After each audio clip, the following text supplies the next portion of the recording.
Hello दोस्तों, नमस्कार। कैसे हैं आप लोग? आई होप कि आप लोग अच्छे होंगे, मस्त होंगे और आप सबका तैयारी ज़बरदस्त चल रही होगी। और रोज़ प्रैक्टिस सेट के दौरान हम लोग बहुत सारे क्वेश्चन को डिस्कशन करते हैं और आज 5वां नंबर सेट है। तो अब तक के लिए पिछला 4 वीडियो आप लोग नहीं देखे हैं तो चैनल पर जाकर ज़रूर देख लें। वो वीडियो अभी भी चैनल पर उपलब्ध है, ठीक है। और वीडियो अच्छा लगे तो चैनल को सब्सक्राइब कर लीजिएगा, वीडियो को लाइक कर दीजिएगा और दोस्तों के पास शेयर भी कर दीजिएगा। बढ़ते हैं आगे क्वेश्चन की तरफ। देखते हैं पहला नंबर क्वेश्चन क्या कर रहा है। महिला प्रीमियर लीग 2023 के पहले संस्करण के दौरान कुल कितने मैच खेले गए? ये पहली बार हुआ है, 2023 में ही यह स्टार्ट हुआ है, तो ये बहुत वीवीआई क्वेश्चन है। इसको आप लोग जरूर याद रखिएगा, ठीक है। महिला प्रीमियर लीग WPL 2023 के पहले संस्करण के दौरान कुल कितने मैच खेले गए? इसका आंसर होगा option number B. Total 22 match खेले गए और टीम कितनी थी? टीम की संख्या 5, ठीक है। और इसमें पहला इसका विजेता कौन बना था? मुंबई इंडियंस। कौन बना था? मुंबई इंडियंस, ठीक है। तो इसके बारे में 2-3 बातें याद रखेंगे। ये 2023 में पहली बार हुआ था और इसमें टोटल 22 मैच खेले गए थे, 5 टीम थी और इसका पहला विजेता कौन बना? मुंबई इंडियंस, ठीक है। आगे क्वेश्चन देखते हैं। क्वेश्चन नंबर 2 कह रहा है कि फरवरी 2023 में निम्न में से किन राज्यों में विधानसभा चुनाव नहीं कराए गए? ठीक है, ये ऑप्शन के हिसाब से बताना है कि किस राज्य में चुनाव नहीं कराए गए हैं। तो इसका आंसर होगा मणिपुर में नहीं कराया गया, मेघालय में कराया गया था, त्रिपुरा में, नागालैंड में कराया गया था, मणिपुर में नहीं कराया गया। अगला क्वेश्चन देखते हैं। क्वेश्चन नंबर 3 कर रहा है कि बिहार सरकार द्वारा प्रति वर्ष शहीद दिवस किस तिथि को मनाए जाने की घोषणा की गई है? तो इसका आंसर होगा आपका ऑप्शन नंबर बी, 15 फरवरी को। कब मनाए जाने की घोषणा की गई है? 15 फरवरी को मनाए जाने की घोषणा की गई है। अगला 4 नंबर क्वेश्चन कर रहा है कि भारत का कौन सा राज्य मसाला उत्पादन में अग्रणीय है? देखिए, अगर मसाला का नाम देकर पूछे तब तो आपका आंसर केरल होगा, लेकिन अगर मसाला का नाम देकर नहीं पूछा है, सिर्फ और सिर्फ मसाला पूछा है, तो अभी मध्य प्रदेश हो गया है, ठीक है। इसका आंसर होगा ऑप्शन नंबर सी, मध्य प्रदेश। अगला क्वेश्चन 5 नंबर का रहा है, पृथ्वी की निगरानी हेतु नासा इसरो द्वारा संयुक्त रूप से निसार का प्रक्षेपण कब तक किया जाएगा? निसार नासा और इसरो के संयुक्त रूप से ये उपग्रह है जिसको 2024 तक प्रक्षेपण किया जाएगा। कब तक? 2024 तक। इसका आंसर होगा 2024। नेक्स्ट क्वेश्चन देखते हैं। क्वेश्चन नंबर 6 क्या कर रहा है कि श्री अन्न सम्मेलन वैश्विक मिलेट का आयोजन कहाँ किया गया है? इसका आंसर होगा नई दिल्ली। श्री अन्न सम्मेलन वैश्विक मिलेट का आयोजन कहाँ किया गया है? नई दिल्ली में। अगला क्वेश्चन 7 नंबर कर रहा है कि हाल के दिनों में चर्चा में रहा मातुआ हाल के दिनों में चर्चा में रहा मातुआ महामेला का आयोजन किस राज्य में किया गया? मातुआ महामेला का आयोजन किस राज्य में किया गया? 7 का आंसर होगा आपका पश्चिम बंगाल। मातुआ महामेला का आयोजन कहाँ किया गया? पश्चिम बंगाल में किया गया, ठीक है। अगला क्वेश्चन है कि 17वें प्रवासी दिवस के दौरान लगभग कितने देशों के प्रवासी प्रतिनिधियों ने भाग लिया था? तो इसका आंसर होगा 70 देश के प्रवासियों ने भाग लिया था। और ये इसमें जो और इसका आयोजन जो हुआ था मध्य प्रदेश के इंदौर में हुआ था। कहाँ हुआ था इसका आयोजन? मध्य प्रदेश के इंदौर में आयोजन हुआ था। और इसका चीफ गेस्ट थे, वो थे आपका गुयाना के राष्ट्रपति मोहम्मद इरफान। कौन थे? मोहम्मद इरफान इसका चीफ गेस्ट है। तो ये याद रखेंगे कि 17वां नंबर का है प्रवासी दिवस और इसमें 70 देश के प्रतिनिधि भाग लिए थे और ये हुआ था इंदौर में। इसका चीफ गेस्ट इरफान थे, मोहम्मद इरफान, ठीक है। अगला क्वेश्चन देखते हैं। क्वेश्चन नंबर 9 कह रहा है कि गोल्डन ग्लोब पुरस्कार 2023 के अंतर्गत सर्वश्रेष्ठ गीत का अवार्ड किसे दिया गया? इसका आंसर क्या होगा? नाटू नाटू। नाटू नाटू के गीतकार कौन है, आप लोग बताइएगा। MM कीरवानी। नाटू नाटू का गीतकार कौन है, MM कीरवानी। और ये फिल्म आया था ट्रिप, इसमें इस फिल्म का ये गाना है। ठीक है, अगला क्वेश्चन देखते हैं। मिस यूनिवर्स 2022 का आयोजन कहाँ किया गया। देखिए, मिस यूनिवर्स 2022 का आयोजन हुआ था वो अमेरिका में हुआ, और इसका विजेता भी अमेरिका ही रहा। ये जो था 71वें नंबर का था, और यहीं के रहने वाली जो मिस यूनिवर्स का खिताब जीती है उसका नाम है बोनी ग्रेवियल। क्या नाम है उसका, बोनी ग्रेवियल। इन्होंने खिताब जीती है, तो इसका आंसर होगा अमेरिका।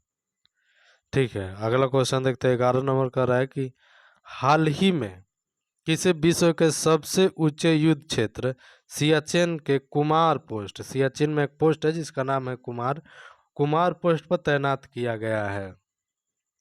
तो इसका आंसर होगा आपका ए, शिवा चौहान को। किसको, शिवा चौहान को। अगला क्वेश्चन 12 नंबर का रहा है कि इंडोनेशिया मास्टर बैडमिंटन का पुरुष एकल का खिताब किसने जीता है। इंडोनेशिया मास्टर बैडमिंटन का पुरुष एकल का खिताब किसने जीता है। तो 12 का आंसर होगा आपका ए, जोनाथन क्रिस्टी ने। किसने जीता है, जोनाथन क्रिस्टी ने जीती है। और इसमें ये महिला वाला अगर पूछे तो महिला वाला आपका जीती है आन से यांग। कौन जीती है, आन से यांग। और इसका आयोजन जो हुआ था जकार्ता में हुआ था। क्या हुआ था, जकार्ता में हुआ था। और इसका महिला वाला भी याद रखेंगे, आन से यांग। ठीक है, आगे देखते हैं। अंतर्राष्ट्रीय महिला दिवस 2023 का, अंतर्राष्ट्रीय महिला दिवस 2023 का विषय है, इसका थीम बताना है। इसका आंसर होगा digital innovation and technology for gender equality, option number A. ठीक है, और ये मनाया कब गया था, 8 मार्च को। 8 मार्च को अंतर्राष्ट्रीय महिला दिवस मनाया जाता है, और इसका थीम था digital innovation and technology for gender equality. अगला क्वेश्चन देखते हैं। कह रहा है कि स्टैचू ऑफ बिलीफ प्रतिमा किससे संबंधित है। इसका आंसर होगा भगवान शिव से। ये जो है भगवान शिव की जो मूर्ति है राजस्थान के नाथ द्वारा में स्थित है, और ये इसको कहा जाता है कि आप 20 किलोमीटर के दूर से भी आप इस मंदिर को, इस प्रतिमा को आप देख सकते हैं। है राजस्थान के गुरुनाथ द्वारा में, जहाँ से 5G का शुरुआत किया गया था वहीं से। ठीक है, और ये 112 मीटर की ऊंचाई पर है, सॉरी ऊंचाई पर नहीं, इतना इंच का ऊंचाई है। आगे देखते हैं। क्वाड शिखर सम्मेलन 2023 का आयोजन कहाँ किया जाएगा। देखिए, इस सम्मेलन का आयोजन हो चुका है। इसका आयोजन किया जाना था ऑस्ट्रेलिया में, लेकिन इसका आयोजन जापान में हुआ है। ठीक है, इसका आयोजन किया जाना था कहाँ, ऑस्ट्रेलिया में, लेकिन वहाँ से पोस्टपोन करके इसको जापान में आयोजित किया गया। और इस क्वाड में 4 देश हैं। कौन कौन है, जापान है, अमेरिका है, ऑस्ट्रेलिया है और भारत है। ठीक है, तो इसका आंसर आपका होगा ए, जापान। हो चुका है। ठीक है, 16 नंबर का रहा है कि किस शहर को सर्वश्रेष्ठ हेरिटेज सिटी का पुरस्कार दिया गया। किस शहर को सर्वश्रेष्ठ हेरिटेज सिटी का पुरस्कार दिया गया। 16 का आंसर होगा आपका अहमदाबाद को। किसको दिया गया, अहमदाबाद को। और इसका जो ये जो प्रथम था, ये सेकंड नंबर का इनको दिया गया है, और पहला जो दिया गया है उत्तराखंड को दिया गया है। पर्यटन को बढ़ावा देने के लिए ये पुरस्कार दिया गया। अगर पहला पूछे तो उत्तराखंड, और सेकंड वाला आपका अहमदाबाद, गुजरात। अगला क्वेश्चन देखते हैं कि एयर इंडिया ने किसके साथ अपने विलय को मंजूरी दी है। एयर इंडिया ने किसके साथ अपने विलय को मंजूरी दी है। तो इसका आंसर होगा विस्तारा। किसके साथ, विस्तारा के साथ। 2024 तक इसका विलय करने की मंजूरी हुई है विस्तारा के साथ। अगला क्वेश्चन देखते हैं। अंडर 19 वर्ल्ड कप की मेजबानी 2024 में किस देश द्वारा किया जाएगा। अंडर 19 वर्ल्ड कप की मेजबानी 2024 में किस देश द्वारा किया जाएगा। तो इसका आंसर होगा श्रीलंका। किसके द्वारा? श्रीलंका के द्वारा किया जाएगा। ठीक है, और 2026 वाला कहाँ होगा? तो अगला जो होगा 2026 वाला, और दो जगह होगा, जिम्बाब्वे और नामिया, दोनों जगह संयुक्त रूप से किया जाएगा। तो इसका आंसर होगा श्रीलंका। वर्ल्ड हैप्पीनेस रिपोर्ट 2023 में भारत का स्थान कौन सा है? देखिए 136 टोटल देश हैं और 136 में भारत का स्थान 126 है। वर्ल्ड हैप्पीनेस रिपोर्ट में भारत का स्थान कितना है? 126 है। इसका आंसर 126 होगा। और शांति में भी 126 है। ठीक है, शांति में भी 126 ही है। आगे देखते हैं। 32वें व्यास सम्मान 2023 से किसे सम्मानित किया गया? 32वें व्यास सम्मान 2023 से किसे सम्मानित किया गया? इसका आंसर होगा आपका ज्ञान चतुर्वेदी। और ज्ञान चतुर्वेदी को किस उपन्यास के लिए दिया गया है? ये पागल खाना के लिए। किसके लिए? पागल खाना के लिए ये उपन्यास है इनका, और इसी के लिए ज्ञान चतुर्वेदी को व्यास सम्मान दिया गया। आगे देखते हैं। पाक जलडमरू को तेजी से तैरकर पार करने वाले भारतीय कौन हैं? पाक जलडमरू को तेजी से तैरकर पार करने वाले पहले भारतीय कौन बने हैं? इनका नाम है संपन्ना रमेश सोलार। कौन बने? संपन्ना रमेश सोलार बने हैं। ठीक है, अब यहाँ से आगे देखते हैं। संपन्ना रमेश सोलार को दिया गया।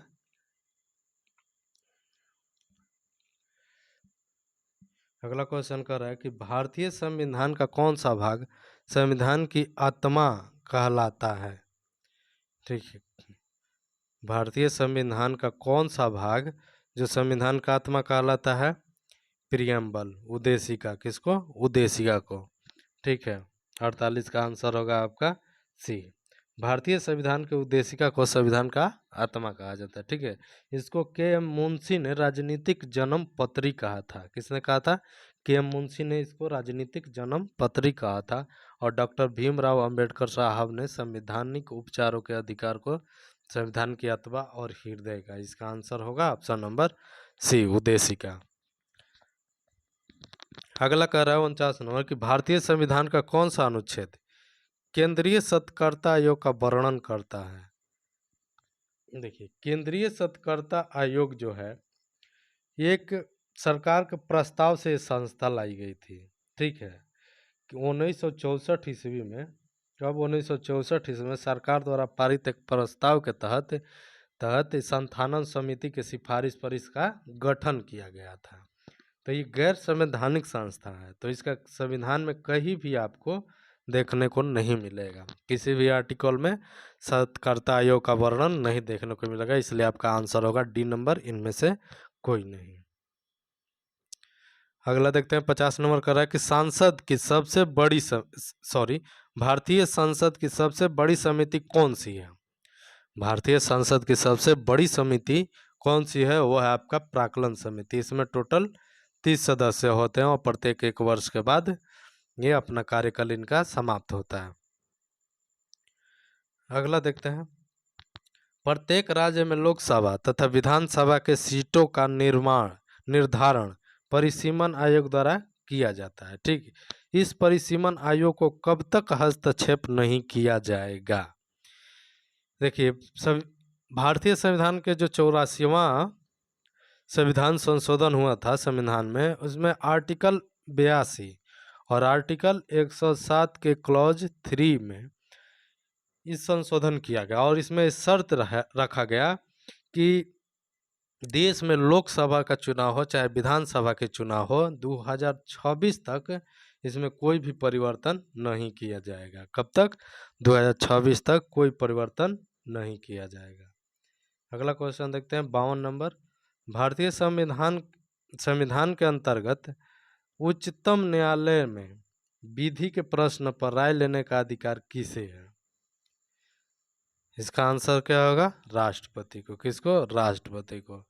संविधान के आर्टिकल 143 143 इसमें वर्णन है कि कार्यपालिका शक्ति जो है राष्ट्रपति को विधि तथा तथ्य के गठन के प्रश्न के संदर्भ में सर्वोच्च न्यायालय से परामर्श लेने की शक्ति प्रदान की गई। किस अनुच्छेद में? 143 में, जिसको आप लोग आई लव यू भी बोलते हैं। 143, सॉरी आप लोग आई लव यू बोले या कुछ बोले, तो इसका आंसर होगा राष्ट्रपति। इसका वर्णन किस में है? 143 में। अगला क्वेश्चन देखते हैं कि राज्य सरकार का कार्यकारी अध्यक्ष, राज्य सरकार का कार्यकारी अध्यक्ष या संवैधानिक प्रमुख कौन है? इसका आंसर होगा आपका राज्यपाल।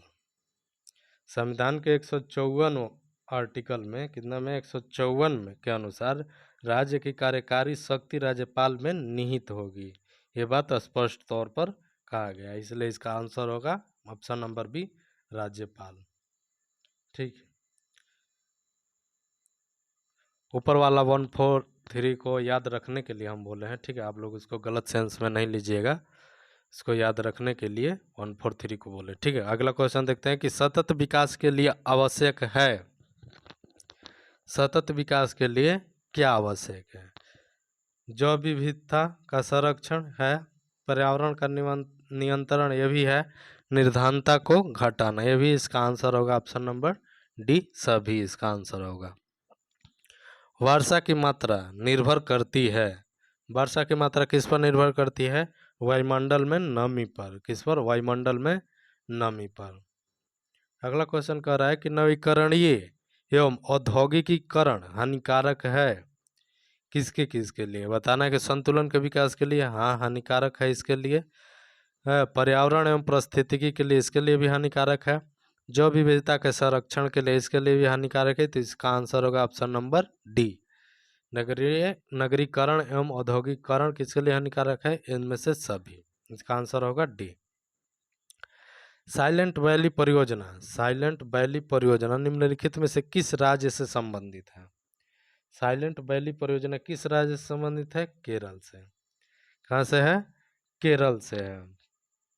ठीक है, ये एक जैव विविधता हॉटस्पॉट है, ठीक ना। और यहीं पर एक नया जो जैव विविधता हॉटस्पॉट जो है उसको बायोस्फीयर रिजर्व घोषित किया गया, उसका नाम है शांत घाटी। अभी हाल ही में उसको घोषित किया गया। शांत घाटी कहाँ है? वो भी केरल में ही है। अगर सिलिकॉन वैली पूछा तो केरल, ओ सॉरी साइलेंट वैली पूछा तो केरल, सिलिकॉन वैली पूछता तो आपका बेंगलोर हो जाएगा। ठीक है, अगला क्वेश्चन देखते हैं। भारत में सबसे अधिक जैव विविधता संपन्न क्षेत्र है, इसका आंसर बताइए। इसका आंसर होगा आपका सबसे अधिक पश्चिमी घाट। भारत में जैव विविधता हॉटस्पॉट लगभग कितना कह सकते हैं? 5। एक तो आपका पूर्वी हिमालय हो जाता है, और दूसरा हो जाता है आपका पश्चिमी घाट, तीसरा भारत म्यांमार की सीमा, और चौथा सुंडालैंड। ये लगभग 4 जो है भारत में सबसे अधिक जैव विविधता यहाँ पाई जाती है। तो इसमें ऑप्शन पश्चिमी घाट है, तो पश्चिमी घाट को लगाएंगे। इसका आंसर होगा ऑप्शन नंबर सी। अगला देखते हैं कि इलेक्ट्रा गोल्ड कप किस खेल से संबंधित है? इलेक्ट्रा गोल्ड कप किस खेल से संबंधित है? टेबल टेनिस से। किससे? टेबल टेनिस से संबंधित है। आगे देखते हैं, निम्नलिखित में से कौन सा देश सार्क का सदस्य नहीं है? सार्क का सदस्य नहीं है, इसमें म्यांमार नहीं है। म्यांमार जो है आसियान का सदस्य है। ठीक है, म्यांमार किसका सदस्य है? आसियान का सदस्य है। तो ये तभी आप लोग हल कर पाएंगे जब आप लोग सार्क में टोटल 8 देशों का नाम याद रखेंगे, तो ही इसका आंसर दे पाना संभव है। तो आप लोग 8 देशों का नाम याद कर लीजिएगा। और जो आसियान में एक और नया देश तिमोर लिस्ट जुड़ा है, पहले 10 था, अब 11 हो गया, और इसमें 8 ही है। अगला देखते हैं कि कर्क रेखा जो धूप के समान, वह रेखा जो धूप के समान अवधि वाले स्थानों को मिलाते हुए खींची जाती है, उसको क्या कहा जाता है? आइसोहेल कहते हैं। किसको क्या कहते हैं? आइसोहेल।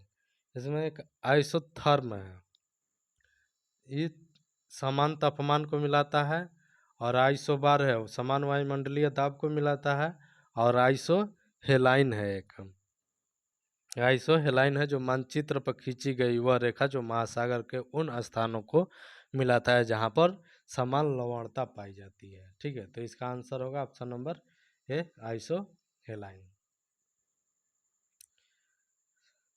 अगला देखते हैं, निम्नलिखित में से कौन सा लोक नृत्य छत्तीसगढ़ राज्य का है? इनमें से कौन सा नृत्य जो छत्तीसगढ़ राज्य का है? पंडवानी है, नवा रानी भी है और डगला भी है। तो इसका आंसर होगा ऑप्शन नंबर ए। इसमें लाहो दिया है, लाहो और बंगला। लाहो और बंगला जो है ये मेघालय का है। लाहो और बंगला कहाँ का है? मेघालय का है। और छपेली दिया है, छपेली जो है आपका हिमाचल प्रदेश का है। छपेली कहाँ का है? हिमाचल प्रदेश का है। और रसलीला और नौटंकी कजरी आप जानते ही हैं, ये यूपी का है, उत्तर प्रदेश का। ठीक है, अगला देखते हैं, इसका आंसर होगा ए, पिंडवानी, नवारानी और डगला।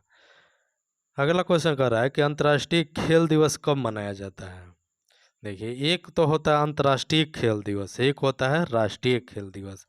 अगर अंतर्राष्ट्रीय खेल दिवस पूछ रहा है तो आपका आंसर होगा 6 अप्रैल। लेकिन अगर राष्ट्रीय खेल दिवस पूछता तो आपका होता 29 अगस्त। ठीक है, राष्ट्रीय खेल दिवस 29 अगस्त। 21 सितंबर को मनाया जाता है आपका विश्व शांति दिवस। 21 सितंबर को मनाया जाता है विश्व शांति दिवस। 11 दिसंबर को मनाया जाता है विश्व पर्वत दिवस। ठीक है, तो इसका आंसर होगा ऑप्शन नंबर ए, 6 अप्रैल को अंतर्राष्ट्रीय खेल दिवस मनाया जाता है। अगला देखते हैं, संगीत नाटक अकादमी का स्थापना कब हुई है? संगीत नाटक अकादमी की स्थापना कब हुई है? देखिए, तीन ही वही तो संस्था है, एक तो संगीत नाटक अकादमी है, दूसरा ललित कला अकादमी और एक साहित्य अकादमी है। तो संगीत नाटक अकादमी का स्थापना जो हुआ था वो 53 में हुआ था, 1953 में। अब बाकी दो जो है ललित कला अकादमी और साहित्य अकादमी, इसकी स्थापना 1954 में हुई थी। तो इसका आंसर होगा 1953। अगला क्वेश्चन देखते हैं कि असम राइफल का मुख्यालय स्थित है। असम राइफल का मुख्यालय कहाँ है? शिलोंग। कहाँ है? शिलोंग में स्थित है, जो मेघालय में स्थित है। शिलोंग मेघालय में स्थित है। और इसका स्थापना हुआ था 1835 ईस्वी में, और कहा जाता है कि ये सबसे पुराना सैन्य संगठन है भारत का। ठीक है, और सभी का मुख्यालय नई दिल्ली में, और एक ऐसा यही है असम राइफल, इसी का मुख्यालय स्पेशली शिलोंग में। तो ये इम्पोर्टेंट है, इसको याद रखिएगा। इसका आंसर होगा शिलोंग मेघालय। अगला क्वेश्चन कह रहा है, एम्पियर सेकंड निम्नलिखित में से किसकी इकाई है? एम्पियर सेकंड निम्नलिखित में से किसकी इकाई है? इसका आंसर होगा आपका 66 का ए, आवेश का। एम्पियर सेकंड किसका इकाई है? आवेश का। मानव शरीर के कौन से दो मुख्य अंगों में काफी मात्रा में चुंबकीय क्षेत्र उत्पन्न होता है? चुंबकीय क्षेत्र कहाँ उत्पन्न होगा? जहाँ ज्यादा गति होगा, तो गति हृदय और मस्तिष्क। ये इसका आंसर होगा ऑप्शन नंबर डी, हृदय और मस्तिष्क। आगे देखते हैं, 68 नंबर का रहा है कि प्रत्यावर्ती धारा का आविष्कार। प्रत्यावर्ती धारा का आविष्कार, प्रत्यावर्ती धारा का आविष्कार किस वैज्ञानिक द्वारा किया गया? प्रत्यावर्ती धारा का आविष्कार किस वैज्ञानिक द्वारा किया गया? इसका आंसर होगा आपका option number C, Nikola Tesla. किसके द्वारा? निकोला टेस्ला के द्वारा। गुरुत्वाकर्षण का नियम न्यूटन के द्वारा, और थॉमस एडिसन के द्वारा कौन सा नियम? ग्रामोफोन का आविष्कार किया था, और बल्ब का भी आविष्कार यहीं किए थे। और अल्बर्ट आइंस्टीन द्वारा कौन सा? प्रकाश विद्युत प्रभाव का खोज किया गया था। तो इस साथ में ये भी याद रखेंगे। अगला क्वेश्चन देख रहे हैं, विभवांतर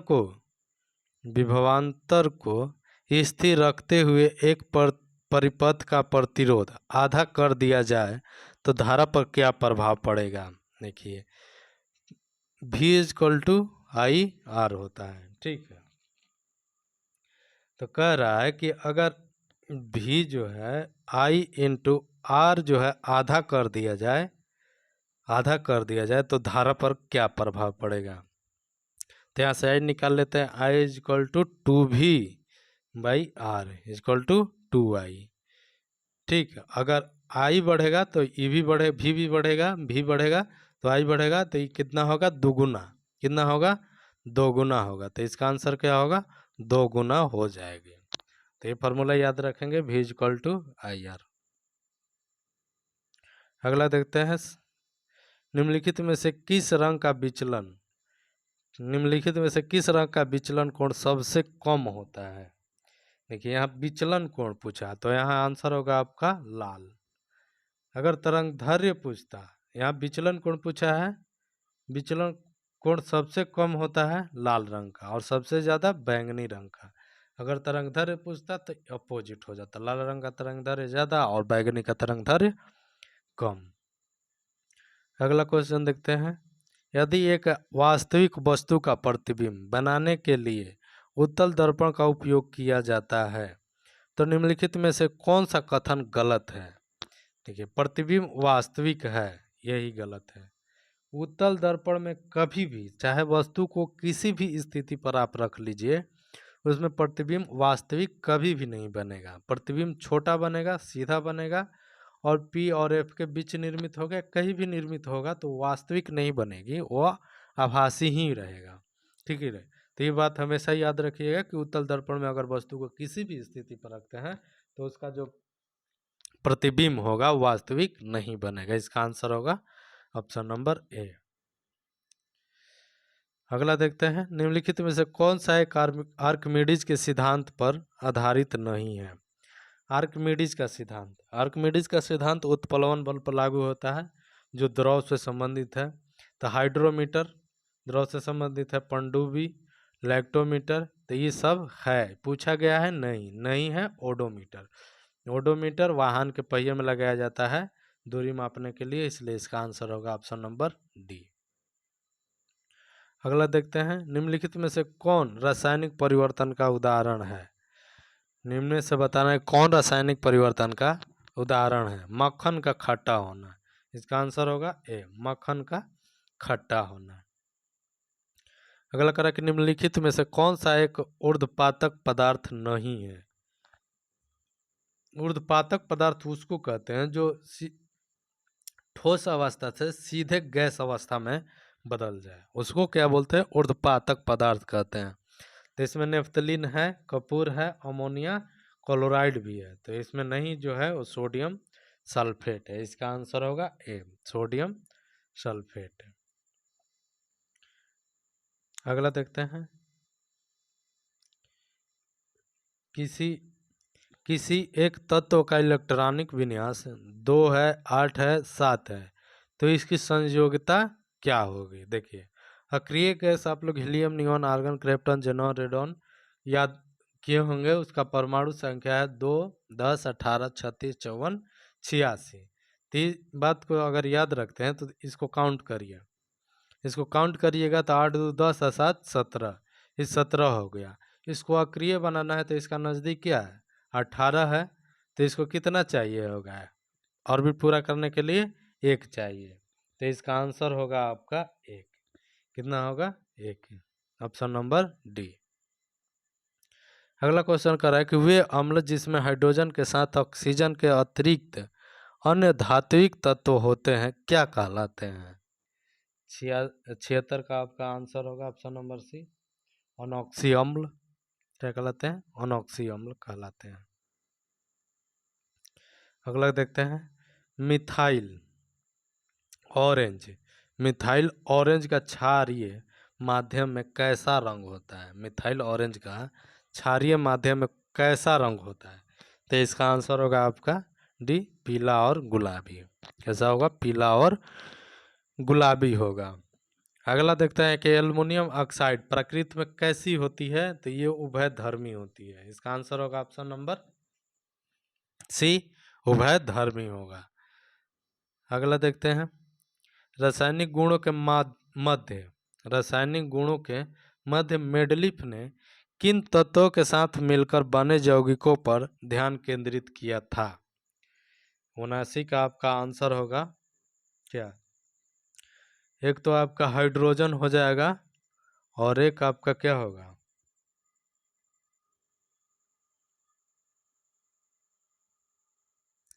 एक आपका हाइड्रोजन हो जाएगा और एक आपका हो जाएगा ऑक्सीजन, हाइड्रोजन और ऑक्सीजन। इसका आंसर होगा ऑप्शन नंबर डी। अगला देखते हैं कि निम्नलिखित में से कौन सा तत्व आवर्त सारणी का सर्वाधिक विद्युत ऋणात्मक तत्व है। 80 का आंसर होगा फ्लोरीन। सबसे ज़्यादा विद्युत ऋणात्मक है फ्लोरीन है, तब क्लोरीन है, तब ब्रोमीन है, इसके बाद आयोडीन है और इसके बाद अस्टाइटिन, क्या बोलते हैं उसको, अस्टाइटिन है। ठीक है, देखिए आवर्त सारणी में, जब आप आवर्त सारणी में ये बाएं से दाएं की तरफ जाते हैं तो विद्युत ऋणात्मकता का मान जो होगा आपका वो बढ़ता है, लेकिन वही जो वर्ग में ऊपर से नीचे आइएगा तो उसका मान घटता है, अपोजिट होता है। ठीक है, अगर बाएं से दाएं जा रहे हैं तो बढ़ेगा, ऊपर से नीचे आ रहे हैं तो आपका घटेगा। अगला देखते हैं, ग्राफीन क्या है। ग्राफीन क्या है, ग्राफीन जो है कार्बन का अपरूप है। क्या है, कार्बन का अपरूप है। और ये जो होता है ग्रेफाइट से प्राप्त होता है, और जिसे कागज से भी पतली शीट बनाई जा सकती है इसे ग्राफीन से। तो ये कार्बन का अपरूप है, ग्रेफाइट से प्राप्त होता है। अगला देखते हैं, यूट्रोफिकेशन। यूट्रोफिकेशन के परिणाम स्वरूप निम्न में से किसका नवीनीकरण होता है। इसका आंसर बताइए। इसका आंसर होगा विलयन ऑक्सीजन का, ऑप्शन नंबर बी। अगला देखते हैं, निम्नलिखित में से कौन सा एक कीटभक्षी पौधा नहीं है। इसमें से बताना है कौन एक कीटभक्षी पौधा नहीं है। तो इसका आंसर होगा आपका प्रोथाइलस, ये नहीं है। इसका आंसर होगा ऑप्शन नंबर ए। इसका आंसर होगा ऑप्शन नंबर ए, प्रोथाइलस। घटपर्णी है, सनड्यू है, बीन्स फ्लाई टाइप, ये भी तीनों कीटभक्षी पौधे हैं और ये नहीं है, इसलिए इसका आंसर होगा ऑप्शन नंबर ए। अगला देखते हैं कि पहला वनस्पति वैज्ञानिक किसे माना जाता है। यानी कह सकते वनस्पति का पिता थियोफ्रेटस को, ऑप्शन नंबर सी। अगला देखते हैं, एंटीबायोटिक निम्नलिखित में से किस कवक से प्राप्त किया जाता है। इसका आंसर होगा पेनिसिलिन। किसे, पेनिसिलिन से। अगला देखते हैं कि निम्न में से कौन सा पादप हार्मोन कोशिका विभाजन से संबंधित है। इनमें से बताना कौन सा हार्मोन है जो कोशिका विभाजन से संबंधित है। इसका आंसर होगा cytokinin, option number B, cytokinin. और इस साइटोकाइनिन का खोज मिलर ने 1955 ईस्वी में किया था। ठीक है, अगला देखते हैं, श्वसन का पहला चरण ग्लूकोज का में विखंडन है। इसमें है पायरुवेट, पायरुवेट पायरुवेटिक अम्ल में इसका विखंडन होता है, ऑप्शन नंबर ए। अगला देखते हैं, निम्नलिखित में से कौन सा पौधा ब्रायोफाइटा समूह के अंतर्गत आते हैं। बताना है आपको ब्रायोफाइटा के अंतर्गत कौन सा आते हैं। इसका आंसर होगा 88 का सी, मार्केसिया, मार्केसिया। ठीक है, अगला देखते हैं, उस वाहिनी का नाम क्या है जो पुरुष के वृषण से निकलती है और शुक्राणु को शरीर में ले जाती है। इसका आंसर होगा आपका शुक्र वाहिका। क्या होगा, शुक्र वाहिका। हमारी आंख में लेंस का क्या काम है। अगला क्वेश्चन है कि हमारी आंखों में लेंस का क्या काम है। हमारे आंख में लेंस का काम क्या है कि आंख की फोकस दूरी को बदलना। क्या इसका काम है, आंख की फोकस दूरी को बदलना। इसका आंसर होगा सी। अगला क्वेश्चन देखते हैं, रक्त में पाया जाने वाला कौन सा घटक शरीर में ऑक्सीजन परिवहन के लिए जिम्मेदार होता है। तो आपका ये जिम्मेदार कौन होगा, आरबीसी। कौन होगा, आरबीसी, ऑप्शन नंबर डी। अगला है कि अदृश्य निर्यात का अर्थ होता है। अदृश्य निर्यात का अर्थ क्या होता है, सेवा का निर्यात। इसका आंसर होगा ए, सेवा का निर्यात। छठी पंचवर्षीय योजना के दौरान निम्नलिखित में से कौन सा कार्यक्रम शुरू किया गया था। अगला क्वेश्चन है कि छठवीं पंचवर्षीय योजना के दौरान निम्नलिखित में से कौन सा कार्यक्रम शुरू किया गया था। कौन किया गया था? एकीकृत ग्रामीण विकास, ऑप्शन नंबर ए, एकीकृत ग्रामीण विकास। अगला है कि प्रच्छन्न बेरोजगारी का सामान्यतः क्या अर्थ होता है। प्रच्छन्न बेरोजगारी का सामान्यतः क्या अर्थ होता है? तो इसका अर्थ है यही होता है कि श्रमिक की सीमांत उत्पादकता शून्य है। कितना? श्रमिक की सीमांत उत्पादकता शून्य है। देखिए, अर्थशास्त्र में ना छिपी हुई बेरोजगारी या प्रच्छन्न बेरोजगारी शब्द का प्रयोग सबसे पहले जॉन रॉबिन्स ने किया था, ठीक है। और तकनीकी शब्दावली में श्रमिकों की सीमांत उपभोक्ता के शून्य होने को छिपी बेरोजगारी कहा जाता है। ये टेक्निकल वर्ड है, ठीक है। इसका आंसर होगा ऑप्शन नंबर सी। अगला क्वेश्चन देखते हैं। क्वेश्चन नंबर 95 कर रहा है कि राष्ट्रीय आय समिति का गठन किस वर्ष किया गया था। ये हम लोग का आज के सेट का ये लास्ट क्वेश्चन है। तो प्लीज़ आप लोग वीडियो देख रहे हैं और वीडियो अच्छा लग रहा है तो चैनल को सब्सक्राइब कर दीजिएगा, आप लोग से रिक्वेस्ट है। और वीडियो को लाइक भी कर दीजिएगा और दोस्तों के पास शेयर भी कर दीजिएगा ताकि अधिक से अधिक लोगों को इसका लाभ मिल सके, ठीक है। और इसका आंसर होगा राष्ट्रीय आय समिति का गठन किस वर्ष किया गया था। इसका आंसर होगा 1949। कब? 1949 में, ठीक है। तो आप लोग से रिक्वेस्ट है कि वीडियो अच्छा लगे तो वीडियो को आप लोग लाइक करिएगा, चैनल को सब्सक्राइब करिएगा, ठीक है। इस वीडियो में इतना ही, मिलते हैं अगले वीडियो में, तब तक के लिए जय हिंद।